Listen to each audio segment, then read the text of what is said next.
ഋഷി,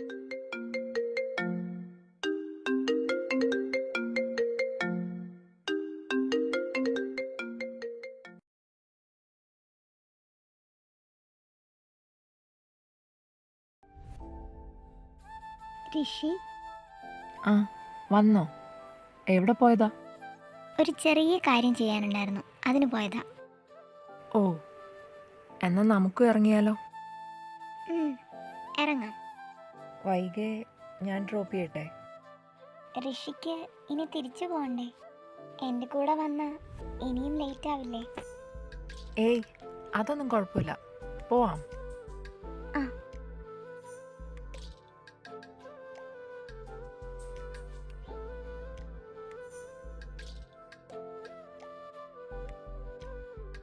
ഋഷി എന്നെ കൊണ്ടുവിട്ടാ അച്ഛനും അമ്മയോ വല്ലതും കാണുമോ? കാണാതെ എങ്ങനെയെങ്കിലും രക്ഷപ്പെടാം. പക്ഷേ വന്നിട്ടും എൻ്റെ ഉദ്ദേശം മുഴുവൻ നടന്നില്ല. ഋഷിയോട് പറയാനുള്ള കാര്യങ്ങൾ മുഴുവൻ പറഞ്ഞിട്ടുമില്ല. എന്നാലും ഒരു വലിയ ടെൻഷൻ ഒഴിവായി. ഋഷി, ഇവിടെ നിർത്തിയാൽ മതി. ഇവിടെയാണോ വീട്?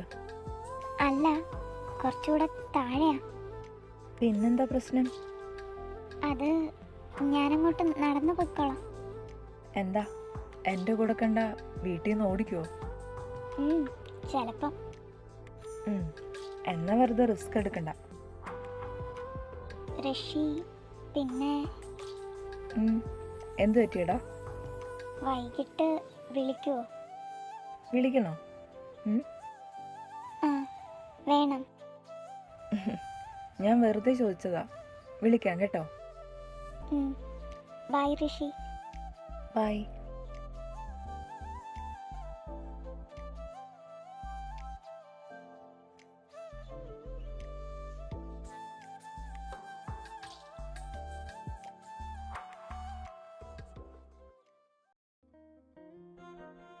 നിന്നോട് എന്നെ വേഗം കൊണ്ടുവിടണമെന്ന് പറഞ്ഞതല്ലേ? നീ കാരണം എത്ര ലേറ്റ് ആയത്. അവൻ്റെ ഒരു തല്ലിപ്പൊളി ബൈക്കും. ഡീ, നീ എന്നെ എന്ത് വേണേലും പറഞ്ഞു, എൻ്റെ ബൈക്കിന് കുറ്റം പറയരുത്. ഞാൻ കരുതി അത് വഴിക്ക് വെച്ച് ബ്രേക്ക് ഡൗൺ ആവുമെന്ന്. നിന്നെ വേഗം വിടാൻ തന്നെയല്ലേ ഞാനും കരുതിയത്. ഞാനിന്ന് വരുന്നില്ല എന്ന് നിന്നോട് എത്ര തവണ പറഞ്ഞതാ? നീ വഴക്ക് പിടിച്ചത് കൊണ്ടല്ലേ ഞാൻ വന്നത്. ആഹാ, ഞാൻ വിളിച്ചില്ലായിരുന്നെങ്കിൽ നീ ഇതൊക്കെ ഇപ്പൊ എന്നോട് പറയായിരുന്നോ? മതി, ഇപ്പൊ തന്നെ വീട്ടിലെന്ത് പറയുന്നു വിചാരിച്ച് ടെൻഷൻ അടിച്ചിരിക്കുക. ഇനി നീ എന്നെ കൂടുതൽ ടെൻഷൻ ആക്കാതെ. എടാ, നീ ടെൻഷൻ അടിക്കണ്ട, ഇതേ എത്തിയില്ലേ. ഷാൻ, ഞാൻ പോവാണേ, രാത്രി വിളിക്കാം. വിളിക്കണം, എന്നെ വെറുതെ പറ്റിക്കരുത്. ഇല്ല എൻ്റെ പൊന്നെ, ഇവിടെ നിന്ന് തിരിയാതെ വേഗം പോവാൻ നോക്ക്.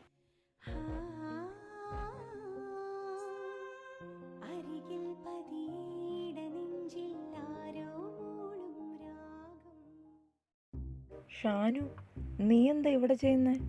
അതും ഓട്ടോയില്. നിന്റെ ബൈക്ക് എന്തേ? ഞാൻ അത് ഇതുവഴി പോയപ്പോ വന്നപ്പോ. അല്ല, നീ എന്താ ഇവിടെ? ഞാൻ അത് ഒരു ക്ലയൻറ്റിനെ അന്വേഷിച്ചു വന്നതാ. ഇവിടെയോ? അതിനിന്ന് വർക്കില്ലല്ലോ. അത് ആത്മാർത്ഥതയുള്ള ജോലിക്കാരിങ്ങനെയാ. പിന്നെ അതിന് നീ ഇന്ന് വർഷയെ കാണാൻ പോയതല്ലേ? ആ, അതൊക്കെ പറയാം. നീ ആദ്യം ആ ഓട്ടോ പറഞ്ഞുവിട്. ഓ, മറന്നു.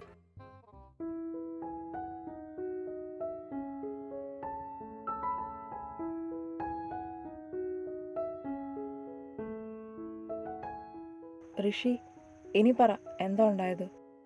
എന്തുണ്ടാവാൻ? സത്യം പറയടാ, നീ കുറെ ദിവസമായിട്ട് എൻ്റെ അടുത്തുനിന്ന് എന്തോ മറച്ചു വെക്കുന്നുണ്ട്. നീയും മറച്ചു വെക്കുന്നുണ്ടല്ലോ. എടാ, അത് എല്ലാവരോടും പറയാൻ അവള് റെഡി ആവാത്തത് കൊണ്ടാ. എല്ലാരെ പോലെയാണോ നിനക്ക് ഞാൻ? ഹേയ്, അങ്ങനെയല്ലടാ. അവളെ നിനക്ക് പരിചയപ്പെടുത്തി തരണമെന്ന് തന്നെയായിരുന്നു എൻ്റെ ആദ്യം മുതലുള്ള ആഗ്രഹം. അവള് സമ്മതിക്കാഞ്ഞിട്ടാ. അടുത്ത തവണ എന്തായാലും നിനക്ക് ഞാൻ അവളെ പരിചയപ്പെടുത്തി തരാം, പോരെ? വാക്കായിരിക്കണം. ഞാൻ നിന്നെ എപ്പോഴേലും പറ്റിച്ചിട്ടുണ്ടോ? പറയടാ. ഏയ്, ഇല്ല. പിന്നെ വർഷയുടെ കാര്യമല്ലേ, അത് ഞാൻ പറയാം. എന്തോ കൊനിഷ്ട് പിടിച്ച പണിയാണെന്ന് എനിക്ക് അറിയാം. എങ്കിലും നീ പറഞ്ഞാ മതി. ഋഷി, പിന്നെ വേറൊരു പ്രശ്നമുണ്ട്. എന്താ ഷാനു? ഞാനിന്ന് അവളെ കണ്ടിരുന്നു. നിന്നോട് ഞാൻ പറഞ്ഞില്ലേ കുറച്ച് ദിവസമായി അവൾ വിളിച്ചിട്ടെന്ന്? ആ അതെ. എന്താ പ്രശ്നം? ഋഷി അത് അവളുടെ വീട്ടിൽ കല്യാണം നോക്കുന്നുണ്ടെന്ന്. അവളെ സമാധാനിപ്പിച്ച് വിട്ടെങ്കിലും എനിക്ക് സത്യം പറഞ്ഞ ഒരു എത്തും പിടിയും കിട്ടുന്നില്ല എന്താ ചെയ്യണ്ടേന്ന്. അവളുടെ വീട്ടിൽ അറിയില്ലല്ലോ ഇങ്ങനൊരു കാര്യം. ഇല്ല, അവളിതുവരെ വീട്ടിൽ അവതരിപ്പിച്ചിട്ടില്ല. അവരറിഞ്ഞ എന്തായാലും ഒരു പൊട്ടിത്തെറി ഉണ്ടാവുമെന്ന് അവൾ പറഞ്ഞിരിക്കുന്നത്. ഷാനു, നീ പേടിക്കണ്ട, നമുക്കെന്തേലും വഴി കണ്ടുപിടിക്കാം. എന്തൊക്കെ ഉണ്ടായാലും അവള് നിന്റെ കൂടെ നിൽക്കുമെന്ന് നിനക്ക് ഉറപ്പുണ്ടോ? ഉറപ്പുണ്ടോന്നോ? 100% ഉറപ്പാ. അവൾ എന്നെ മാത്രമേ കെട്ടൂ. പക്ഷേ അവൾക്ക് അവളുടെ അച്ഛനെയും അമ്മയും പിണക്കണം താല്പര്യമില്ല. അതുകൊണ്ടാ.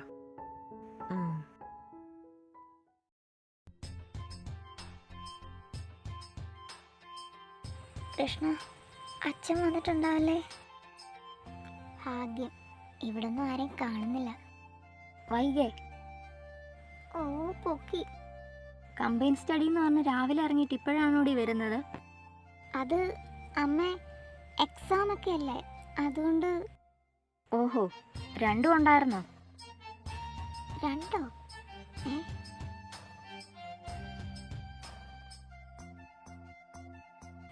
ചേച്ചിയോ? ചേച്ചി എവിടെ പോയതാ? രണ്ടും കൂടെ ഒരുമിച്ചാണോ വന്നത്? ആ അതെമ്മേ. ആ അതെമ്മേ, ഞാൻ തിരിച്ചു വരുന്ന വഴിക്ക് മീരയുടെ വീട്ടിൽ കയറി ഇവളെയും കൂട്ടിയാണ് വന്നത്. ആ അതേതായാലും നന്നായി. വിളിച്ചോണ്ട് നിൽക്കാതെ വേഗം കുളിച്ച് ഡ്രസ്സ് മാറ്റി താഴേക്ക് വാ, ചായ എടുത്തു വെക്കാം. ശരി അമ്മ. ഹോ, രക്ഷപ്പെട്ടു. ചേച്ചി അതേ സമയം വന്നത് നന്നായി, അല്ലെ അമ്മയുടെ വായിന്ന് മുഴുവൻ ഞാൻ കേൾക്കേണ്ടി വന്നേനെ. അതിൻ്റെ നന്ദി വല്ലപ്പോഴും ഒക്കെ കാണിക്കണം. ഒന്ന് പോവാടുന്ന്. അല്ല പിന്നെ ചേച്ചി എവിടെ പോയതാ? ഷാനിനെ കാണാൻ. ചേച്ചിക്ക് ചേട്ടനോട് സംസാരിക്കാൻ പേടിയാന്നല്ലേ രാവിലെ പറഞ്ഞത്? ശരിയാ, പക്ഷേ നീ പോയി കഴിഞ്ഞ് അവൻ വിളിച്ചായിരുന്നു. എന്നിട്ടോ? ഇത്രയും ദിവസം വിളിക്കാത്തതിന് വായിലിരിക്കുന്ന തെറി മുഴുവൻ ഞാൻ കേട്ടു. നന്നായി. പിന്നെ കാണണമെന്ന് പറഞ്ഞ് നിർബന്ധം പിടിച്ചപ്പോൾ രണ്ടും കൽപ്പിച്ച് ഞാനങ്ങ് പോയതാ. എന്നിട്ട് പറഞ്ഞോ കാര്യങ്ങളൊക്കെ? പറഞ്ഞു. എന്നിട്ടാ ചേട്ടൻ എന്ത് പറഞ്ഞു? പേടിക്കണ്ട, എന്തെങ്കിലും ചെയ്യാമെന്ന് പറഞ്ഞു. എന്തായാലും ചേച്ചി ചേട്ടനെ കണ്ട് സംസാരിച്ചത് നന്നായി, അല്ലെങ്കിൽ ഇവിടെ ടെൻഷൻ അടിച്ചിരിക്കേണ്ടി വരില്ലായിരുന്നോ? അല്ല, നീ പോയ കാര്യം എന്തായി? ഋഷിയെ കണ്ടോ? കണ്ടു ചേച്ചി, കണ്ടു. എന്നിട്ട് നിന്നെ കണ്ടപ്പോൾ എന്തായിരുന്നു റെസ്പോൺസ്? എനിക്ക് ആ സർപ്രൈസ് മുഴുവൻ കിട്ടിയത്. അതെന്താ? ഋഷിക്ക് ഞാൻ വർഷമല്ലെന്ന് നേരത്തെ അറിയായിരുന്നു. ഞാൻ വൈകിയാണെന്ന് മനസ്സിലാക്കിക്കൊണ്ട് തന്നെയാണ് സംസാരിച്ചത്. അതെങ്ങനെ? അതൊരു ലോങ് സ്റ്റോറിയാ. ഋഷി ഇടയ്ക്ക് വെച്ച് വർഷയെ കണ്ടിരുന്നു, അതുകൊണ്ട് വിളിക്കുന്നത് വർഷയല്ലെന്ന് മനസ്സിലായി. പിന്നെ ഋഷി തന്നെ കണ്ടുപിടിച്ചു എൻ്റെ പേരൊക്കെ. ഓഹോ, അപ്പോൾ ആളൊരു സംഭവമാണല്ലോ. പിന്നെ ഞാൻ ഞെട്ടിപ്പോയി. അപ്പോൾ നീ പേടിച്ചിരുന്ന പ്രശ്നം അവിടെ കഴിഞ്ഞു. അങ്ങനെ പറയാറായില്ല. ഒരു പ്രശ്നം തീർന്നപ്പോൾ വേറൊരു പ്രശ്നം വന്നു. എന്ത് പ്രശ്നം? വർഷ. വർഷ വർഷ ഇപ്പം എനിക്കൊരു പ്രശ്നമാണ്. അത് എങ്ങനെയെങ്കിലും ഒഴിവാക്കണം. ഓ, നിനക്ക് ആവശ്യത്തിന് കുരുട്ടുബുദ്ധി ഉള്ളതല്ലേ, തലപുകഞ്ഞിരുന്നൊന്ന് ആലോചിക്കും. ഋഷിയോട് ഞാൻ കല്യാണത്തിൻ്റെ കാര്യമൊന്നും പറഞ്ഞിട്ടില്ല. അത് പറയാൻ സമയമായെന്ന് എനിക്ക് തോന്നുന്നില്ല. അത് നമുക്ക് എന്തെങ്കിലും ചെയ്യാം. പക്ഷെ ചേച്ചി, ഞാൻ ഋഷിയുടെ കൂടെ അവിടെ ഇരിക്കുമ്പോഴും രാഹുൽ എന്നെ വിളിച്ചിരുന്നു. എന്നിട്ട് നീ എന്ത് ചെയ്തു? ഞാൻ കോൾ എടുത്തില്ല, കട്ട് ചെയ്തു. ഇതിങ്ങനെ പോയാൽ ശരിയാവില്ല ചേച്ചി, എന്താ ചെയ്യാ? അവരോട് എങ്ങനെയൊന്ന് പറഞ്ഞു മനസ്സിലാക്കുക.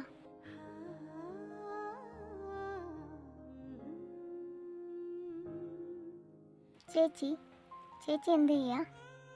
ഞാൻ അവനെ വിളിക്കാൻ നോക്കുവോ? ഇത്ര നേരത്തെയോ? ഞാൻ ഇങ്ങോട്ട് വന്നതേ വഴക്കിട്ടാ. അതൊന്നും മാറ്റണ്ടേ? ഓ, എൻ്റെ കാന്താരി പോലത്തെ ചേച്ചി ഇത്രയ്ക്ക് റൊമാൻറ്റിക് ആണെന്ന് ഞാൻ കരുതിയില്ല. പൊടി പൊടി. സത്യം, എന്നെ പണ്ട് തൊട്ടേ ഉപദേശിച്ചിരുന്നോണ്ട് ഞാൻ വിചാരിച്ച ചേച്ചിയൊക്കെ അറേഞ്ച് മാരേജിന് മാത്രമേ സമ്മതിക്കത്തുള്ളെന്ന്. ഞാനും ആദ്യം ഇങ്ങനെയൊക്കെ സംഭവിക്കുമെന്ന് ഒരിക്കലും വിചാരിച്ചില്ല. പക്ഷേ ഷാനിൻ്റെ സ്നേഹം മനസ്സിലാക്കി കഴിഞ്ഞപ്പോൾ അവനെ എനിക്ക് വിട്ടുകളയാൻ തോന്നിയില്ല. നീയും കൂടെ ഈ പ്രശ്നത്തിലൊന്നും പെടണ്ടെന്ന് വിചാരിച്ചാ നിന്നോട് ഞാൻ അങ്ങനെയൊക്കെ പറഞ്ഞത്. നിങ്ങളുടെ ലവ് സ്റ്റോറി ഒന്നും എന്നോട് ഇതുവരെ പറഞ്ഞിട്ട് പോലും ഇല്ലല്ലോ.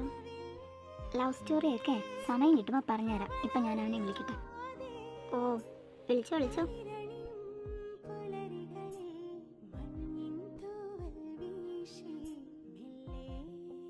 ചേച്ചിയാണ് ചേട്ടനെ വിളിക്കുക. ഋഷി എന്നെ വിളിക്കാൻ സമയമായിട്ടില്ല. എന്തായാലും ഋഷി വിളിക്കാന്ന് പറഞ്ഞതല്ലേ, അതുകൊണ്ട് ഞാൻ അങ്ങോട്ട് വിളിച്ചാലും കുഴപ്പമൊന്നുമില്ലല്ലോ. The number you have dialed is currently busy. Please try again later. ബിസിയോ? ഋഷി ആരെ വിളിക്കുമായിരിക്കും? വീട്ടിലോട്ട് വല്ലതും വിളിക്കുമായിരിക്കും.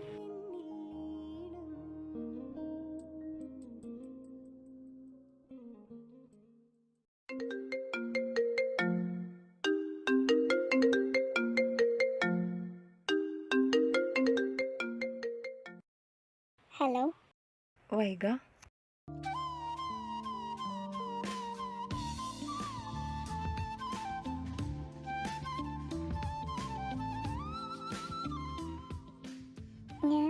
ഞാൻ ഋഷിയെ വിളിച്ചിരുന്നു. ബിസി ആയിരുന്നു അപ്പോൾ. ആടാ കണ്ടു. ഞാൻ വേറൊരു കോളിലായിരുന്നു. ആരാ വിളിച്ചേ? അമ്മയാണോ? അല്ല, വർഷയാ.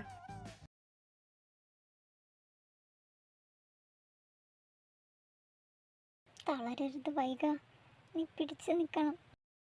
ഹലോ, പോയോ? ഏയ് ഇല്ല. വർഷ എന്ത് പറഞ്ഞു? അവള് വെറുതെ സംസാരിക്കാൻ വിളിച്ചതാ. അവളുടെ സംസാരം ഞാൻ മാറ്റിക്കൊടുക്കുന്നുണ്ട്.